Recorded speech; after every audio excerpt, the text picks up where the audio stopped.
Incoming transmission. Picture this. A recording studio somewhere far, far away.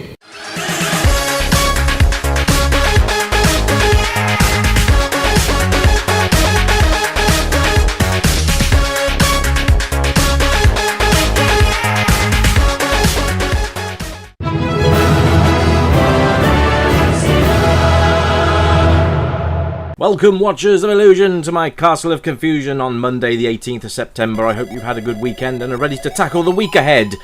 Well, certainly am. Here we are with Track and Field on the arcade. The game that kickstarted off a lot of video games of the same sort of nature. Now here you see split screen. You can actually play against other people as well. For the purpose of this, I am AAA, and because I simply pressed the wrong button. But never mind. So here we go. So basically, to get anywhere, you've got to hammer the buttons. You've got a left and a right, and also a third button, which will act later on. You'll see what that does in a little while. But to do this, we just need to hammer one of the buttons as quickly as we can to get the win. And yes, we go. See, we need to qualify in 14 seconds. We've done it in 12.54. And Daley Thompson looking most upset about that. But oh well. So the next event we have is the long jump. So basically what we do here is you hammer that button, and then we're going to use the third button to get an angle and jump. As you can see here, we are playing the part of Magnum P.I. If you guys from the retro scene remember Magnum P.I., then yes, it's Tom Selleck. Yeah, just if you don't know who he is, Google him. That's who we're playing as. Not really, but it makes it more entertaining. You can see there the flags in the background, and that's a foul. You can see the crowd in the background. We've got the meters and everything else. There actually has speech samples in this game as well. It's absolutely brilliant. Now you probably remember this game if you walked into any arcade during the 80s. This game was probably somewhere to be found alongside Pac-Man, Outrun, and all the others. You'd find this game, and you would probably pump in a few 10 pences or whatever currency you would use, because my friends over the pond would use a different currency to us. We would use pences. And this game would probably be about 10 pence a shot, which isn't that bad. See, there you have three attempts. So we have 3 attempts here as well with the javelin. Same again, hammer that button, and then we're going to release and try and get the angle. Now, the longer you hold your button for, the higher the angle. Now, you want to try and get it between 37, I would say, and 45 being the primary sort of trajectory. I just made up a new word. Trajectory to actually get the longest throw. Now this game does get hard. If I remember rightly, there is a hammer throw, and that is ridiculous. So there you go. But we are doing the javelin at the moment, and I'm first in the world with my AAA. So there we go. It kind of goes hand in hand with my name. Absolutely fabulous. So we're going to have another go. I see now Japan are taking part in the javelin throw, which is great. You see the crowd at the back. Konami getting their logo on the walls, which is nice. So it all feels very sort of authentic. And are the crowd going to go wild? No. They really aren't. They're really not fussed. Now we're going to do the hurdles. So basically this is where we're going up against old Daley again. And you hammer that button, but every time you reach a hurdle you press your jump button or your action button, and you will jump over the hurdles. You'll just see this now. Hop over there, easy enough, nice and done. He starts to actually catch you up a little bit, which is good. Once you've done all the events, it does rerun the fun, but it actually starts to make it harder. So you'll have shorter time spans in which to do your qualifiers and all that stuff. So there you go. CPU did not qualify. He did it in 14:05. This is where I normally get stuck. So if I don't do this, I'm going to have another playthrough, see if I can actually get it done. If not, then this will be the last event you will see. And it's got to be 75 meters, and it's 73. Oh my god. Okay, I'm probably not going to get any better than that, guys. But you know what? Let's give it another go anyway. Well, like I said, I'll give it another playthrough anyway, see if we can do any better on our scores. And no, threw it into the side. Brilliant. And they scratch their heads in disappointment. But you know, graphically, I like this. I think it's really good. The simplicity works really, really well. The animations are actually really good for its time as well. Quite like that. Love the jumping animations. And he's crying like a baby, ladies and gents. He's crying like a baby. Tom Selleck, be ashamed of yourself. Anyway, there we are, number 1. There are no other scores. So we're going to have another go.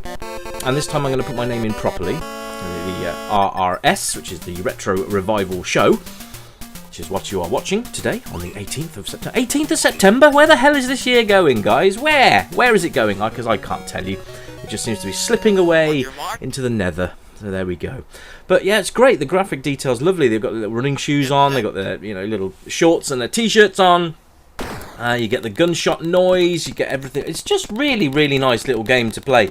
And like I said, this would have been a staple in any self-respecting arcade, and you would have walked in and played this. And it normally would have come with a two-sided joypad, and you would have been able to hammer away with your mates. So that sounds ruder than I wanted it to, but there you go. You can probably hear the sound effects as we're playing through anyway, which is great. I'm using a very soft touch key, by the way.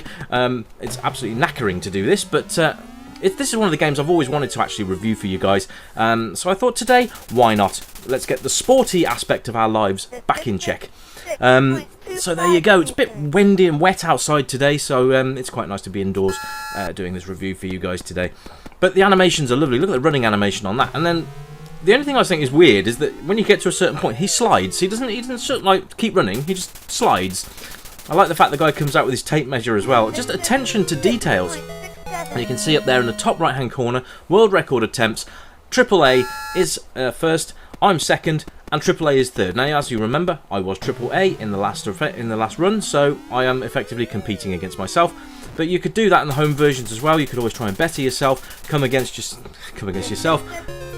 Take that as you will. But you can always try and outperform yourself if you haven't got any friends, which sounds really sad, doesn't it?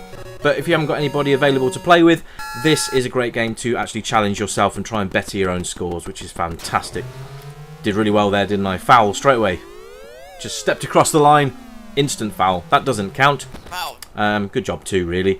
But you can see there that my triple A's are up there as well. So the sound effects are nice. You've got the speech, and for a game of this age to have actually speech synthesized into the game was quite rare. So that was quite nice.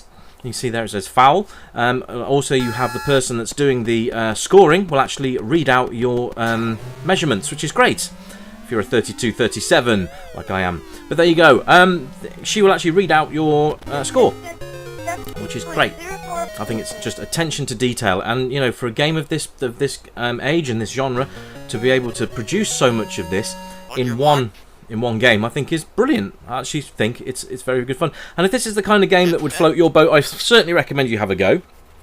Just be aware, if you're playing it on the home versions, your joysticks are probably going to get incredibly knackered.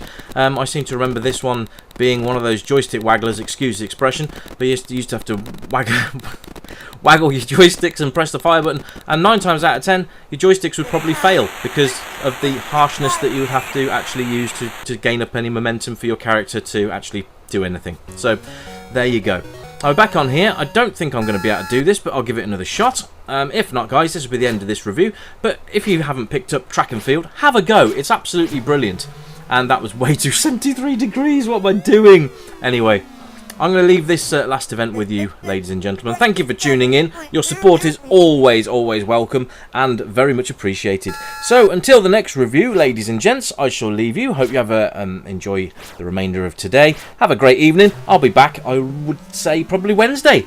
Enjoy your time, and I will see you again real soon. Bye for now!